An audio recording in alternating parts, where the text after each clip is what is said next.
യാതൊരു വസ്വാസിലും ചെന്നു പെടണ്ട, ഹലാലല്ലാത്തൊരു മുതലും തൊടണ്ട, ഹറാമിന്റെ വഴി സ്വീകരിക്കണ്ട.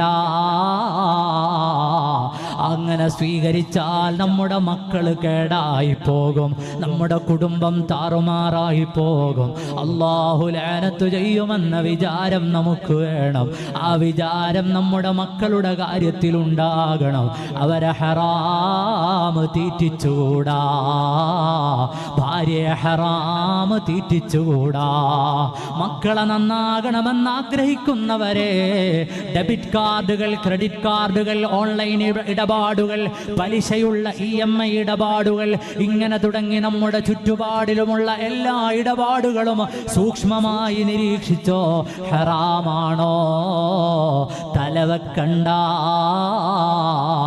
അതിൽ പോയി പങ്കുചേരണ്ട.